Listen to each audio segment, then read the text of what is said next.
I just learned that it's best to start your presentation with one single question. But now I'm going to give you three instead. Is violence necessary in humankind? Do we need clear limits to completely enjoy freedom? And what should we tell about war and weapons to our children? These are just a few of those things that kept me thinking over the past almost 2 years. Greetings to the jury and the audience. I'm Máté Bartha, and I'm going to present my Capa Fellowship work titled Contact. My series is about a community of girls and boys on the verge of adulthood who spend their free time in military-themed camps and other activities. It raises questions about the necessity of strict discipline, structured violence, or patriotism in the process of becoming an adult citizen. I've spent 1.5 years with this community, shot many rolls of medium format film, and faced maybe even more questions. This period has become a definitive part of my personal and professional life.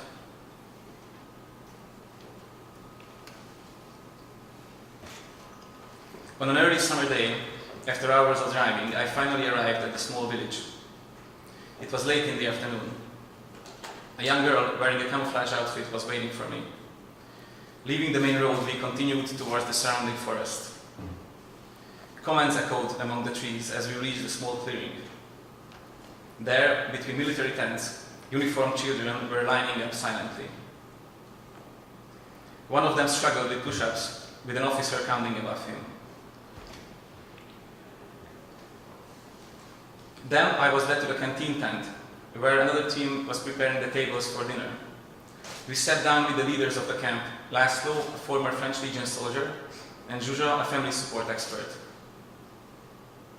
We had a long conversation where I discovered that they are just as curious about me as I was about them. They wanted to know exactly why did I, a member of the so-called liberal left art scene, became interested in them.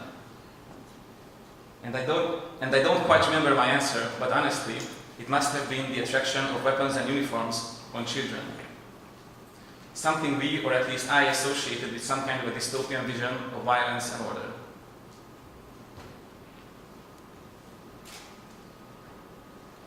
However, their vision is different. Their organization, Home Vécsői, or Home Defense School, is set to provide nature-oriented, patriotic, group experience-based education for the youth.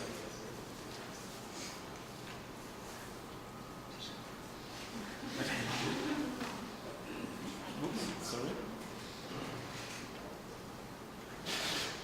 Okay, excuse me. So, this manifests in 1 week-long summer camps, located in different areas of the country for kids aged 10 to 18.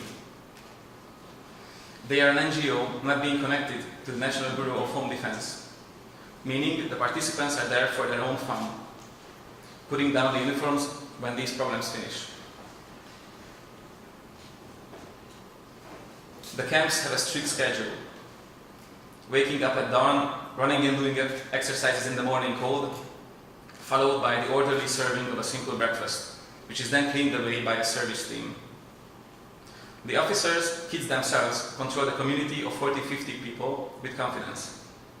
They teach them to line up or to march on order, and that there's a punishment for littering, bad language, or for losing part of their equipment. They learn to use replicas of real-life guns, but most of the time they spend acquiring knowledge about survival in wild nature. The week-long camps culminate in a large-scale war game, where teams fight against each other in the surrounding wilderness.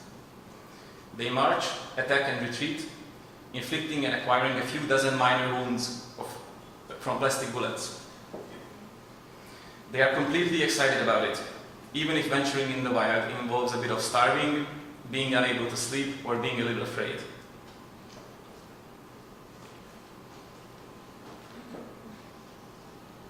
It may seem that in some situations, humans need to be deprived of some basic needs to value some others. There are always many weeping faces at the camp closing ceremony, as most of them just can't wait to return next year.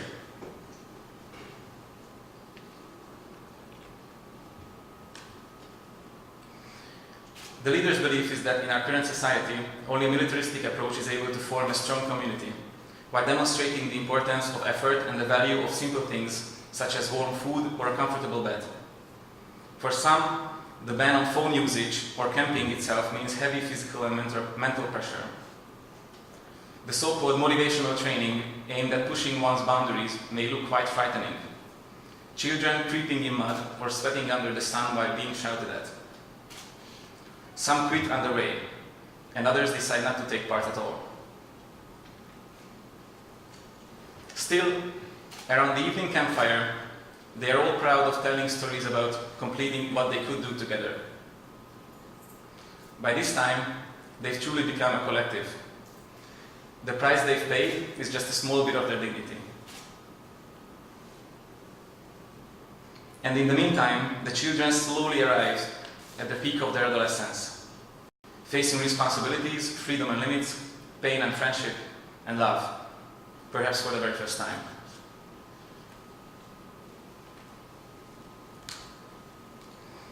Throughout the year, Home Bay truly organizes a lot of other activities as well. They regularly take care of neglected war tombs, or on other occasions, they march for days, singing and wearing First or Second World War uniforms to commemorate fallen soldiers in every small village they pass. They are always greeted everywhere with hospitality and a warm dinner. They are the center of attention as they cross the winter landscape like reincarnations of long-lost grandfathers and grandmothers.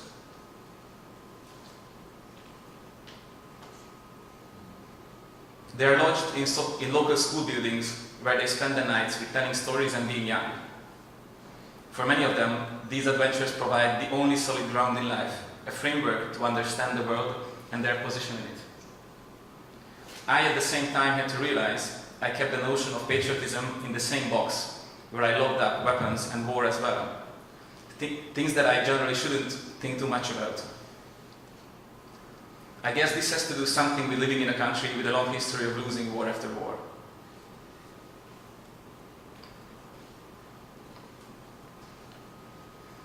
It was all too obvious to discover visual similarities between situations I witnessed and those depicted by famous war photography.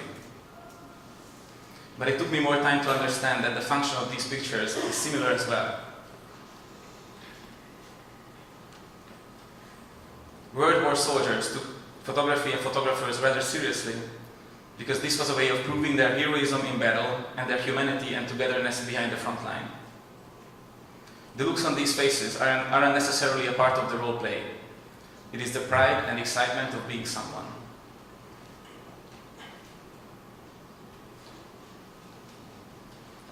Some of them arrive from military families, but most of them will not take that path later on.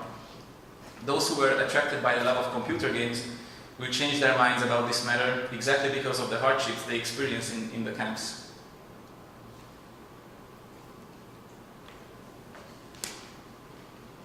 Others are from broken families, or being sent by desperate parents who feel they have failed at bringing up their children.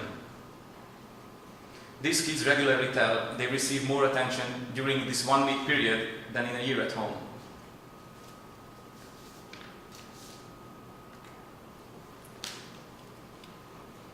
And there are those who arrive from deep cultural and material poverty. For them, this isn't only an adventurous game or a community of close friends, but the strongest force shaping their identity. In an environment without practically any means of entertainment or a clear perspective in life, this is perhaps the only thing they can be truly proud of. And now, please allow me to take you on a short detour. The girl who I met on the very first day, waiting for me in the small village, contributed a lot to my understanding of this matter. She is Vivian, aged 18, member of the community, and turned out to be the protagonist of my diploma film at the master course for directing documentaries.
I followed her everyday life while working on the serious contact, giving me a personal insight on the dreams and possibilities of someone from such an extremely disadvantaged background.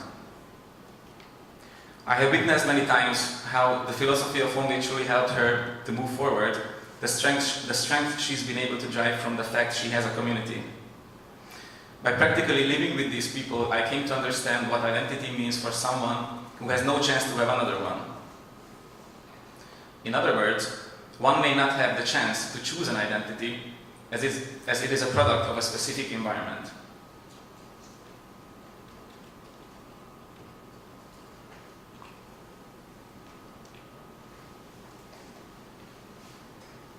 I wonder if the weapons and uniforms, which shocked me at first, could be looked at as an attractive game, a tool to foster neglected kids in a neglected countryside. Raising this question has been a key moment for me in being able to stand here right now and present this material with a clear conscience.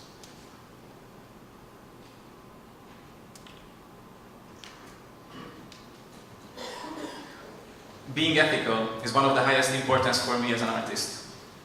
And being ethical means giving an opportunity for even the most unusual subjects to show their innermost world, their unique point of view, a chance for understanding. But it's only possible if I believe there's a good reason to give this opportunity. Some kind of a hidden value that is worth getting our minds around it. In this sense, I look at the ambivalent qualities of each image and the entire material as an invitation to discuss over topics that are very often avoided or kept in stereotypical opinion boxes. And it's also really exciting to me to have the members of the community here with us today. So this kind of discussion is made possible by every aspect.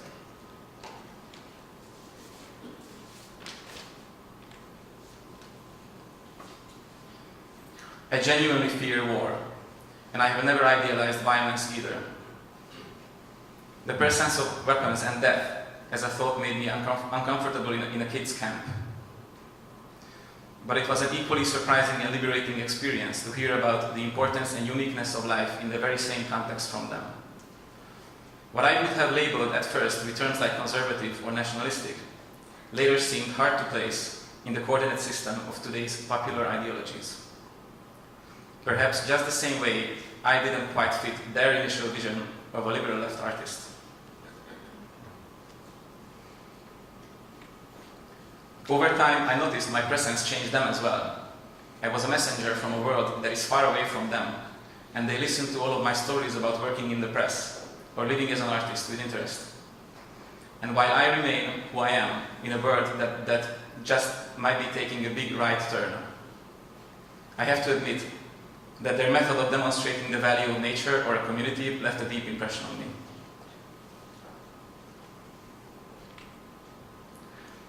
I just recently finished the book Slightly Out of Focus from Robert Capa. A pacifist war photographer looking for humanity where it's expected to be the least. I feel like being in a similar paradox.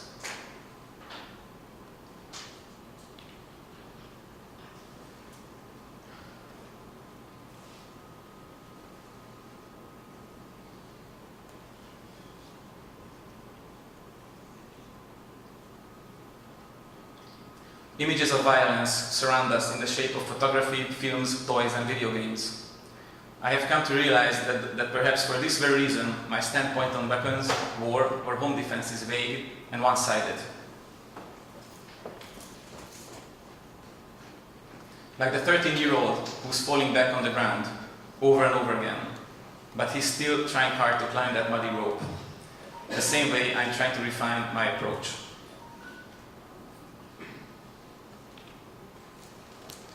Thank you for the attention.